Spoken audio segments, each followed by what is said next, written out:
أعوذ بالله من الشيطان الرجيم.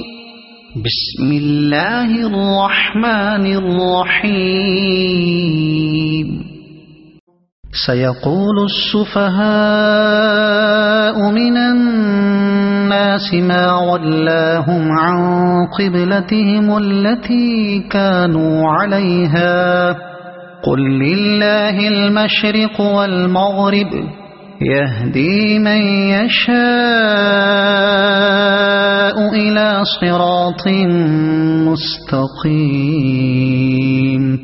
وكذلك جعلناكم أمة وسطا لتكونوا شهداء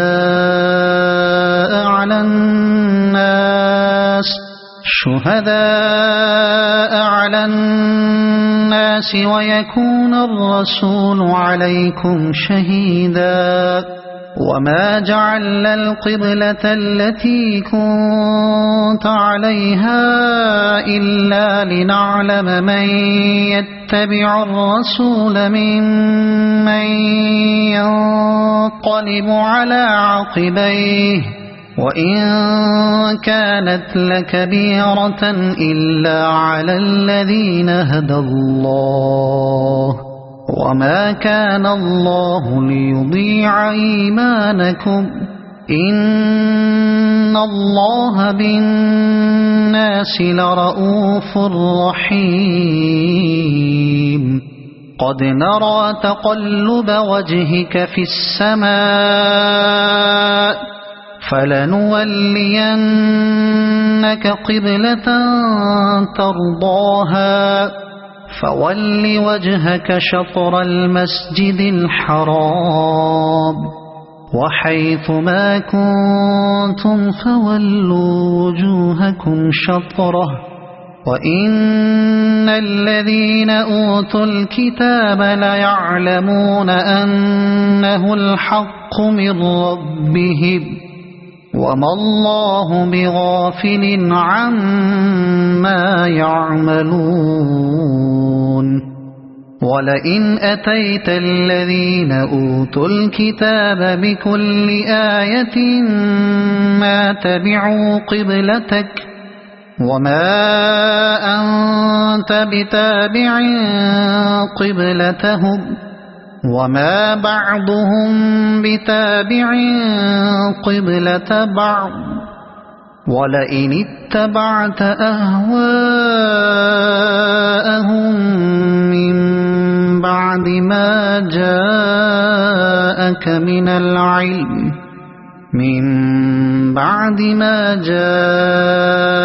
من العلم إنك إذا لمن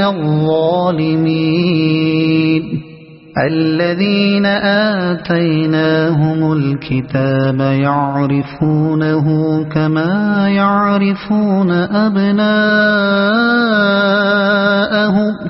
وإن فريقا منهم ليكتمون الحق وهم يعلمون.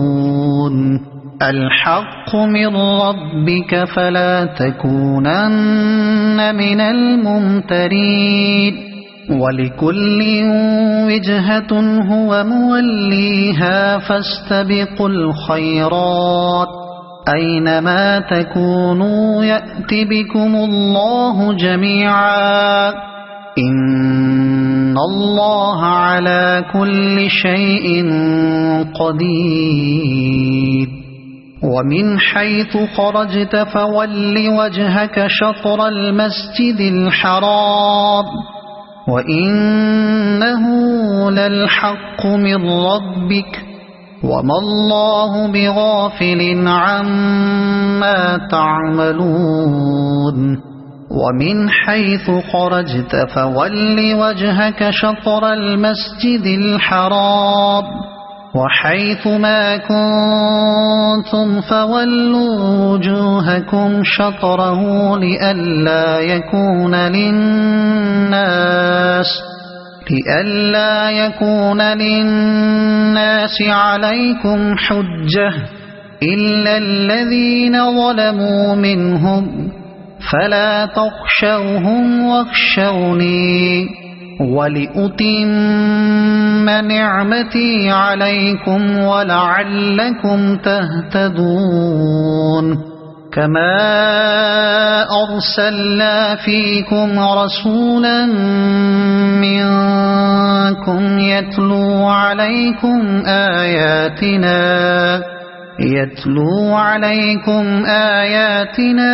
ويزكيكم ويعلمكم الكتاب والحكمة ويعلمكم ما لم تكونوا تعلمون فاذكروني أذكركم واشكروا لي ولا تكفرون يا أيها الذين آمنوا استعينوا بالصبر والصلاة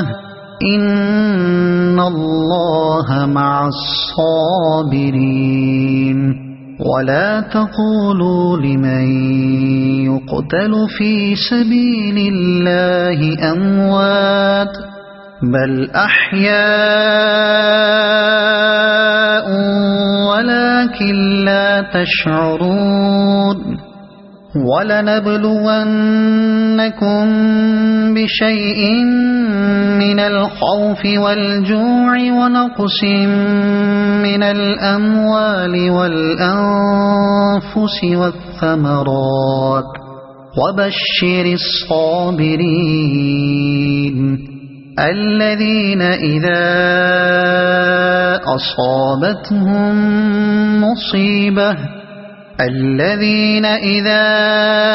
أصابتهم مصيبة قالوا إنا لله وإنا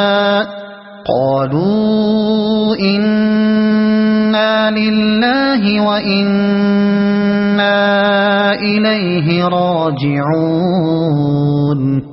أولئك عليهم صلوات من ربهم ورحمة وأولئك هم المهتدون إن الصفا والمروة من شعائر الله فمن حج البيت أو اعتمر فلا جناح عليه أن يطوف بهما ومن تطوع خيرا فإن الله شاكر عليم إن الذين يكتمون ما أنزلنا من البينات والهدى من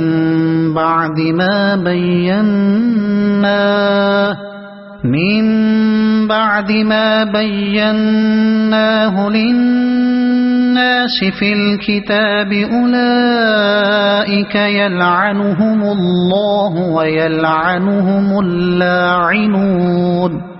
إلا الذين تابوا وأصلحوا وبينوا فأولئك أتوب عليهم وأنا التواب الرحيم إن الذين كفروا وماتوا وهم كفار أولئك عليهم لعنة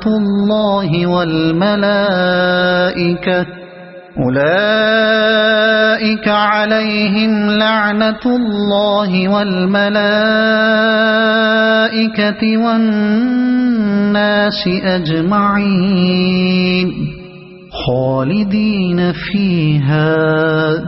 لا يخفف عنهم العذاب ولا هم ينظرون وإلهكم إله واحد لا إله إلا هو الرحمن الرحيم إن في خلق السماوات والأرض واختلاف الليل والنهار والفلك التي تجري في البحر بما ينفع الناس وما أنزل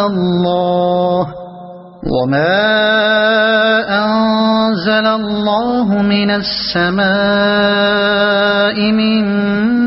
ماء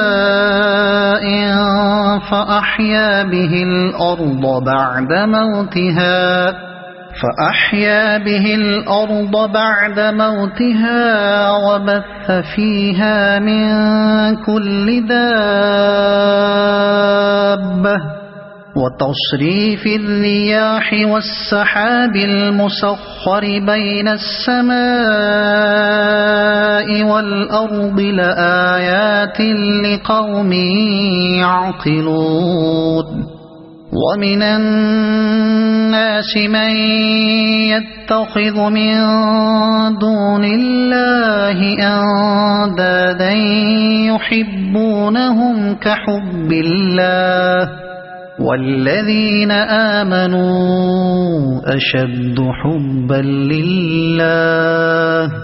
ولو يرى الذين ظلموا إذ يرون العذاب أن القوة لله جميعا وأن الله شديد العذاب إذ تبرأ الذين اتبعوا من الذين اتبعوا ورأوا العذاب وتقطعت بهم الأسباب وقال الذين اتبعوا لو أن لنا كرة فنتبرأ منهم كما تبرؤوا منا كذلك يريهم الله أعمالهم حسرات عليهم وما هم بخارجين من النار يا أيها الناس كلوا مما في الأرض حلالا طيبا ولا تتبعوا خطوات الشيطان إنه لكم عدو مبين إنما يأمركم بالسوء والفحشاء وأن تقولوا على الله ما لا تعلمون وإذا قيل لهم اتبعوا ما أنزل الله قالوا بل نتبع ما ألفينا عليه آباءنا أولو كان آباؤهم لا يعقلون شيئا ولا يهتدون ومثل الذين كفروا كمثل الذي ينعق بما لا يسمع إلا دعاء ونداء صم بكم عمي فهم لا يعقلون يا أيها الذين آمنوا كلوا من طيبات ما رزقناكم واشكروا لله إن كنتم إياه تعبدون إنما حرم عليكم الميتة والدم ولحم الخنزير وما أهل به لغير الله فمن اضطر غير باغ ولا عاد فلا إثم عليه إن الله غفور رحيم إن الذين يكتمون ما أنزل الله من الكتاب ويشترون به ثمنا قليلا أولئك ما يأكلون في بطونهم إلا النار ولا يكلمهم الله يوم القيامة ولا يزكيهم ولهم عذاب أليم أولئك الذين اشتروا الضلالة بالهدى والعذاب بالمغفرة فما أصبرهم على النار ذلك بأن الله نزل الكتاب بالحق وإن الذين اختلفوا في الكتاب لفي شقاق بعيد ليس البر أن تولوا وجوهكم قبل المشرق والمغرب ولكن البر من آمن بالله واليوم الآخر والملائكة والكتاب والنبيين وآتى المال على حبه ذوي القربى واليتامى والمساكين وابن السبيل والسائلين وفي الرقاب وأقام الصلاة وآتى الزكاة والموفون بعهدهم إذا عاهدوا والصابرين في البأساء والضراء وحين البأس أولئك الذين صدقوا وأولئك هم المتقون يا أيها الذين آمنوا كتب عليكم القصاص في القتلى الحر بالحر والعبد بالعبد والأنثى بالأنثى فمن عفي له من أخيه شيء فاتباع بالمعروف وأداء إليه بإحسان ذلك تخفيف من ربكم ورحمة فمن اعتدى بعد ذلك فله عذاب أليم ولكم في القصاص حياة يا أولي الألباب لعلكم تتقون كتب عليكم إذا حضر أحدكم الموت إن ترك خيرا الوصية للوالدين والأقربين بالمعروف حقا على المتقين فمن بدله بعدما سمعه فإنما إثمه على الذين يبدلونه إن الله سميع عليم فمن خاف من موص جنفا أو إثما فأصلح بينهم فلا إثم عليه إن الله غفور رحيم يا أيها الذين آمنوا كتب عليكم الصيام كما كتب على الذين من قبلكم لعلكم تتقون أياما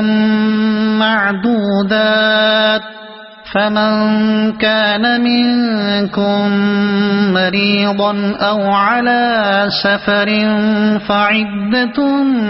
من أيام أخر وعلى الذين يطيقونه فدية طعام مسكين فمن تطوع خيرا فهو خير له وأن تصوموا خير لكم إن كنتم تعلمون شهر رمضان الذي أنزل فيه القرآن هدى للناس وبينات من الهدى والفرقان فمن شهد منكم الشهر فليصمه ومن كان مريضا أو على سفر فعدة من أيام أخر يريد الله بكم اليسر ولا يريد بكم العسر ولتكملوا العدة ولتكبروا الله على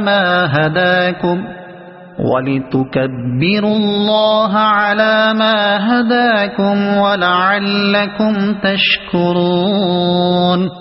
وإذا سألك عبادي عني فإني قريب أجيب دعوة الداع إذا دعان فليستجيبوا لي وليؤمنوا بي لعلهم يرشدون أحل لكم ليلة الصيام الرفث إلى نسائكم هن لباس لكم وأنتم لباس لهن علم الله أنكم كنتم تختانون أنفسكم فتاب عليكم وعفى عنكم فالآن باشروهن وابتغوا ما كتب الله لكم وكلوا واشربوا حتى يتبين لكم الخيط الأبيض من الخيط الأسود من الفجر ثم أتموا الصيام إلى الليل ولا تباشروهن وأنتم عاكفون في المساجد تلك حدود الله فلا تقربوها كذلك يبين الله آياته للناس لعلهم يتقون ولا تأكلوا أموالكم بينكم بالباطل وتدلوا بها إلى الحكام لتأكلوا فريقا من أموال الناس بالإثم وأنتم تعلمون يسألونك عن الأهلة قل هي مواقيت للناس والحج وليس البر بأن تأتوا البيوت من ظهورها ولكن البر من اتقى وأتوا البيوت من أبوابها واتقوا الله لعلكم تفلحون وقاتلوا في سبيل الله الذين يقاتلونكم ولا تعتدوا إن الله لا يحب المعتدين واقتلوهم حيث ثقفتموهم وأخرجوهم من حيث أخرجوكم والفتنة أشد من القتل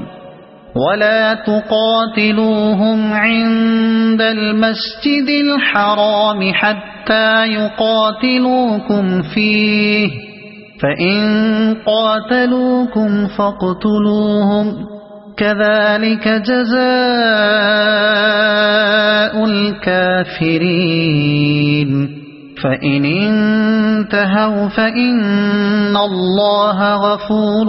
رحيم وقاتلوهم حتى لا تكون فتنة ويكون الدين لله فإن انتهوا فلا عدوان إلا على الظالمين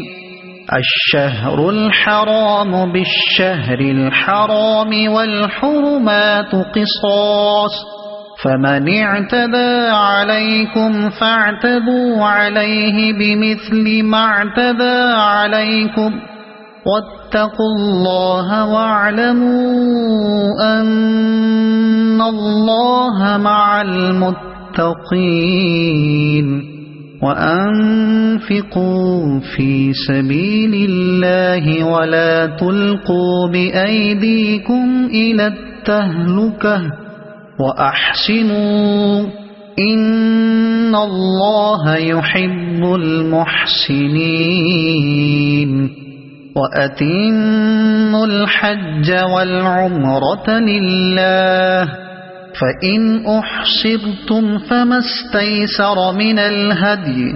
ولا تحلقوا رؤوسكم حتى يبلغ الهدي محله فمن كان منكم مريضا أو به أذى من رأسه ففدية من صيام أو صدقة أو نسك فإذا أمنتم فمن تمتع بالعمرة إلى الحج فما استيسر من الهدي فمن لم يجد فصيام 3 أيام في الحج و7 إذا رجعتم تلك 10 كاملة ذلك لمن لم يكن أهله حاضر المسجد الحرام واتقوا الله واعلموا أن الله شديد العقاب الحج أشهر معلومات فمن فرض فيهن الحج فلا رفث ولا فسوق ولا جدال في الحج وما تفعلوا من خير يعلمه الله وتزودوا فإن خير الزاد التقوى واتقون يا أولي الألباب ليس عليكم جناح أن تبتغوا فضلا من ربكم فإذا أفضتم من عرفات فاذكروا الله عند المشعر الحرام واذكروه كما هداكم وإن كنتم من قبله لمن الضالين ثم أفيضوا من حيث أفاض الناس واستغفروا الله إن الله غفور رحيم فإذا قضيتم مناسككم فاذكروا الله كذكركم آباءكم أو أشد ذكرا فمن الناس من يقول ربنا آتنا في الدنيا وما له في الآخرة من خلاق ومنهم من يقول ربنا آتنا في الدنيا حسنة وفي الآخرة حسنة وقنا عذاب النار أولئك لهم نصيب مما كسبوا والله سريع الحساب واذكروا الله في أيام معدودات فمن تعجل في يومين فلا إثم عليه ومن تأخر فلا إثم عليه لمن اتقى واتقوا الله واعلموا أنكم إليه تحشرون ومن الناس من يعجبك قوله في الحياة الدنيا ويشهد الله على ما في قلبه وهو ألد الخصام وإذا تولى سعى في الأرض ليفسد فيها ويهلك الحرث والنسل والله لا يحب الفساد وإذا قيل له اتق الله أخذته العزة بالإثم فحسبه جهنم ولبئس المهاد ومن الناس من يشري نفسه ابتغاء مرضات الله والله رؤوف بالعباد يا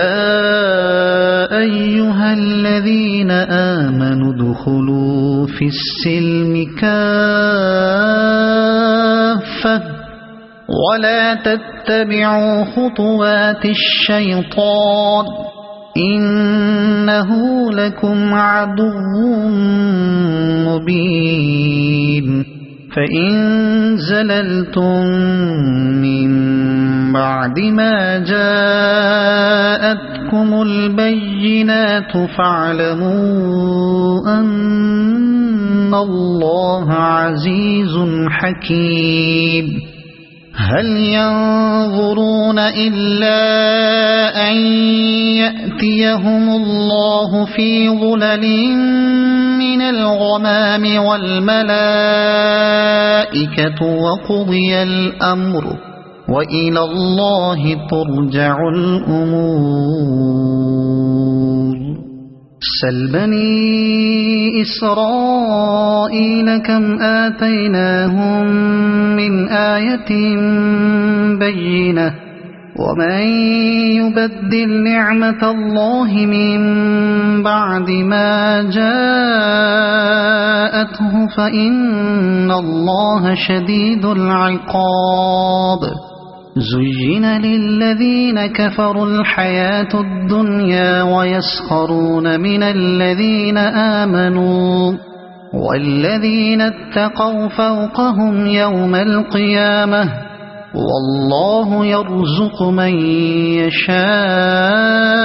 يشاء بغير حساب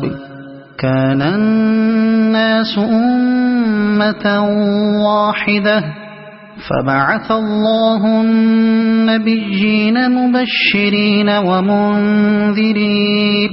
وأنزل معهم الكتاب بالحق ليحكم بين الناس فيما اختلفوا فيه وما اختلف فيه إلا الذين أوتوه من بعد ما جاءتهم البينات بغيا بينهم فهدى الله الذين آمنوا لما اختلفوا فيه من الحق بإذنه والله يهدي من يشاء إلى صراط مستقيم أم حسبتم أن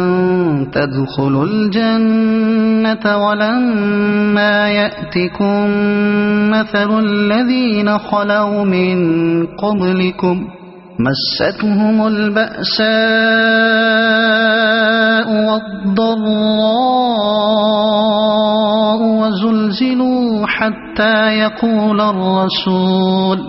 وزلزلوا حتى يقول الرسول والذين آمنوا معه متى نصر الله ألا إن نصر الله قريب يسألونك ماذا ينفقون قل ما أنفقتم من خير فللوالدين والأقربين واليتامى والمساكين وابن السبيل وما تفعلوا من خير فإن الله به عليم. كتب عليكم القتال وهو كره لكم وعسى أن تكرهوا شيئا وهو خير لكم وعسى أن تحبوا شيئا وهو شر لكم والله يعلم وأنتم لا تعلمون. يسألونك عن الشهر الحرام قتال فيه قل قتال فيه كبير وصد عن سبيل الله وكفر به والمسجد الحرام وإخراج أهله منه أكبر عند الله والفتنة أكبر من القتل ولا يزالون يقاتلونكم حتى يردوكم عن دينكم إن استطاعوا ومن يرتد منكم عن دينه فيمت وهو كافر فأولئك حبطت أعمالهم في الدنيا والآخرة وأولئك أصحاب النار هم فيها خالدون. إن الذين آمنوا والذين هاجروا وجاهدوا في سبيل الله أولئك يرجون رحمة الله والله غفور رحيم. يسألونك عن الخمر والميسر قل فيهما إثم كبير ومنافع للناس وإثمهما أكبر من نفعهما ويسألونك ماذا ينفقون قل العفو كذلك يبين الله لكم الآيات لعلكم تتفكرون في الدنيا والآخرة. ويسألونك عن اليتامى قل إصلاح لهم خير وإن تخالطوهم فإخوانكم والله يعلم المفسد من المصلح ولو شاء الله لأعنتكم إن الله عزيز حكيم. ولا تنكحوا المشركات حتى يؤمنوا ولأمة مؤمنة خير من مشركة ولو أعجبتكم ولا تنكحوا المشركين حتى يؤمنوا ولعبد مؤمن خير من مشرك ولو أعجبكم أولئك يدعون إلى النار والله يدعو إلى الجنة والمغفرة بإذنه ويبين آياته للناس لعلهم يتذكرون. ويسألونك عن المحيض قل هو أذى فاعتزلوا النساء في المحيض ولا تقربوهن حتى يطهرن فإذا تطهرن فأتوهن من حيث أمركم الله إن الله يحب التوابين ويحب المتطهرين. نساؤكم حرث لكم فأتوا حرثكم أنى شئتم وقدموا لأنفسكم واتقوا الله واعلموا أنكم ملاقوه وبشر المؤمنين ولا تجعلوا الله عرضة لأيمانكم أن تبروا وتتقوا وتصلحوا بين الناس والله سميع عليم لا يؤاخذكم الله باللغو في أيمانكم ولكن يؤاخذكم بما كسبت قلوبكم والله غفور حليم للذين يؤلون من نسائهم تربص 4 أشهر فإن فاءوا فإن الله غفور رحيم وإن عزموا الطلاق فإن الله سميع عليم والمطلقات يتربصن بأنفسهن 3 قروء ولا يحل لهن أن يكتمن ما خلق الله في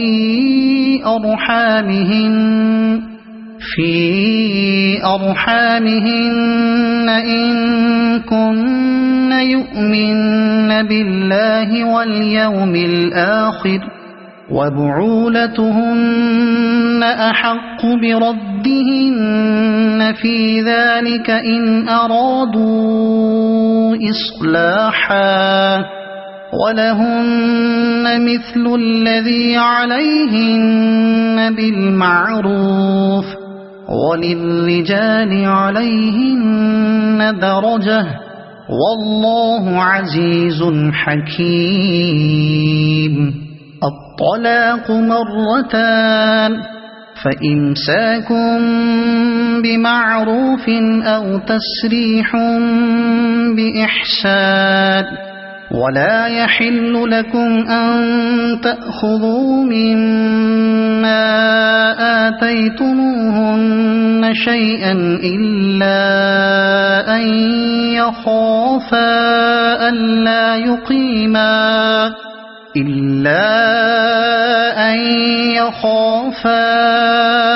ألا يقيما حدود الله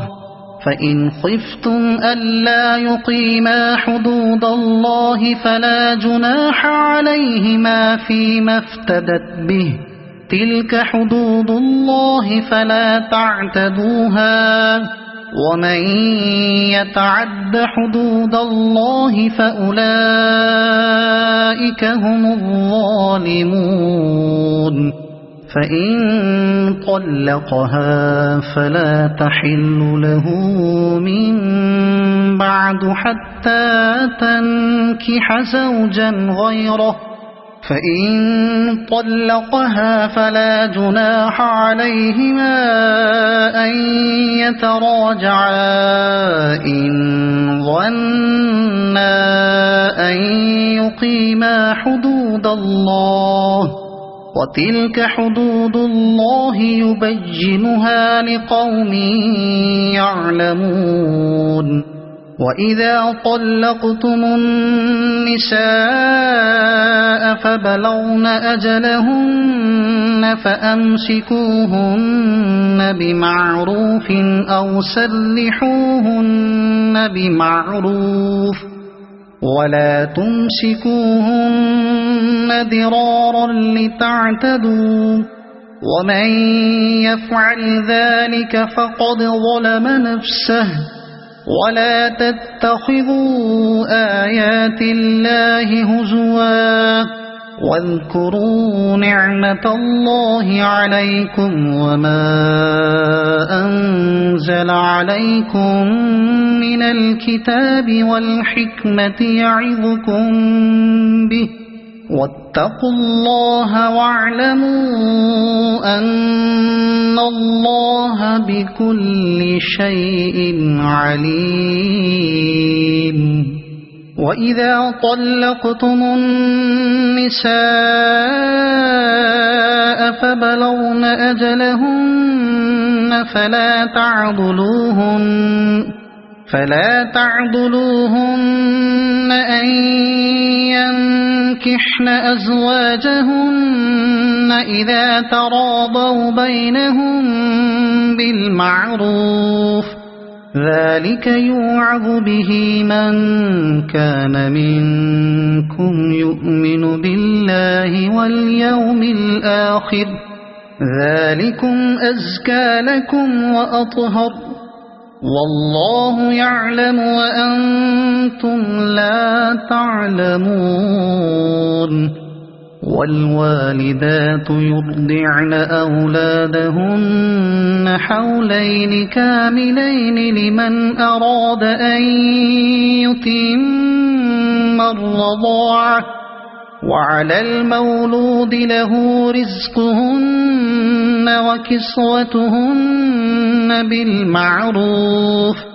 لا تكلف نفس إلا وسعها لا تضار والدة بولدها ولا مولود له بولده وعلى الوارث مثل ذلك فإن أرادا فصالا عن تراض منهما وتشاور فلا جناح عليهما. وإن أردتم أن تسترضعوا أولادكم فلا جناح عليكم إذا سلمتم ما آتيتم بالمعروف واتقوا الله واعلموا أن الله بما تعملون بصير. والذين يتوفون منكم ويذرون أزواجا يتربصن بأنفسهن 4 أشهر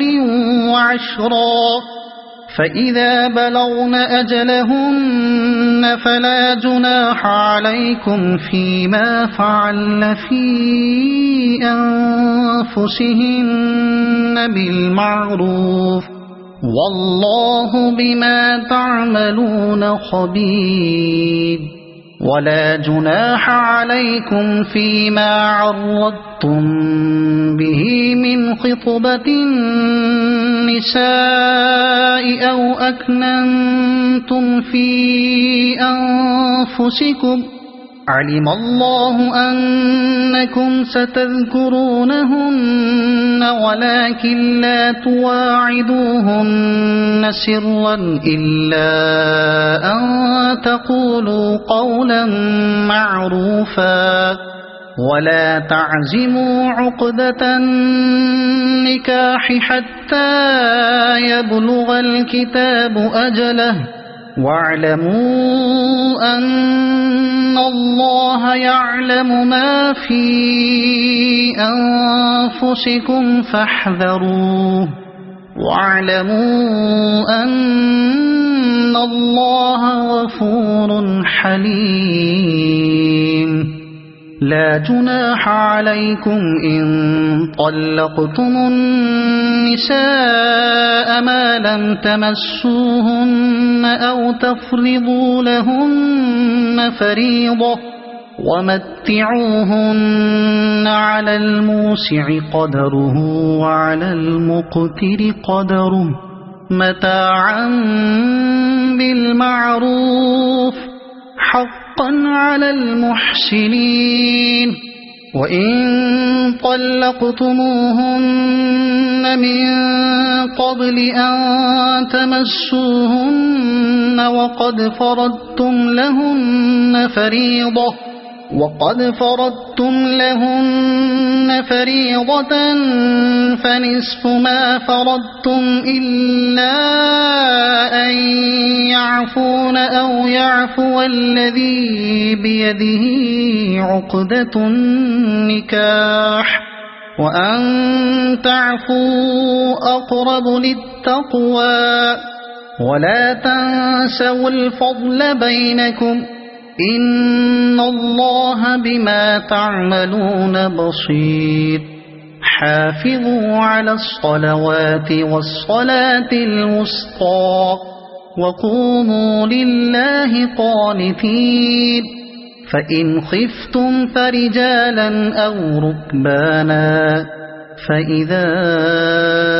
أمنتم فاذكروا الله كما علمكم ما لم تكونوا تعلمون والذين يتوفون منكم ويذرون أزواجا وصية لأزواجهم متاعا إلى الحول غير إخراج فإن خرجن فلا جناح عليكم فيما فعل في أنفسهن من معروف والله عزيز حكيم وللمطلقات متاع بالمعروف حقا على المتقين كذلك يبين الله لكم آياته لعلكم تعقلون ألم تر إلى الذين خرجوا من ديارهم وهم ألوف حذر الموت فقال لهم الله موتوا ثم أحياهم إن الله لذو فضل على الناس ولكن أكثر الناس لا يشكرون وقاتلوا في سبيل الله واعلموا أن الله سميع عليم من ذا الذي يقرض الله قرضا حسنا فيضاعفه له أضعافا كثيرة والله يقبض ويبسط وإليه ترجعون ألم تر إلى الملأ من بني إسرائيل من بعد موسى إذ قالوا لنبي له مبعث لنا ملكا نقاتل في سبيل الله قال هل عسيتم إن كتب عليكم القتال ألا تقاتلوا قالوا وما لنا ألا نقاتل في سبيل الله وقد أخرجنا من ديارنا وأبنائنا فلما كتب عليهم القتال تولوا إلا قليلا منهم والله عليم بالظالمين وقال لهم نبيهم إن الله قد بعث لكم طالوت ملكا قالوا أنى يكون له الملك علينا ونحن أحق بالملك منه ولم يؤت سعة من المال قال إن الله اصطفاه عليكم وزاده بسطة في العلم والجسم والله يؤتي ملكه من يشاء والله واسع عليم. وقال لهم نبيهم إن آية ملكه أن يأتيكم التابوت فيه سكينة من ربكم وبقية مما ترك آل موسى وآل هارون تحمله الملائكة إن في ذلك لآية لكم إن كنتم مؤمنين. فلما فصل طالوت بالجنود قال إن الله مبتليكم بنهر فمن شرب منه فليس مني ومن لم يطعمه فإنه مني إلا من اغترف غرفة بيده فشربوا منه إلا قليلا منهم. فلما جاوزه هو والذين آمنوا معه قالوا لا طاقة لنا اليوم بجالوت وجنوده. قال الذين يظنون أنهم ملاقو الله كم من فئة قليلة غلبت فئة كثيرة بإذن الله والله مع الصابرين. ولما برزوا لجالوت وجنوده قالوا ربنا أفرغ علينا صبرا وثبت أقدامنا وانصرنا على القوم الكافرين. فهزموهم بإذن الله وقتل داود جالوت وآتاه الله الملك والحكمة وعلمه مما يشاء. ولولا دفع الله الناس بعضهم ببعض لفسدت الأرض ولكن الله ذو فضل على العالمين. تلك آيات الله نتلوها عليك بالحق وإنك لمن المرسلين.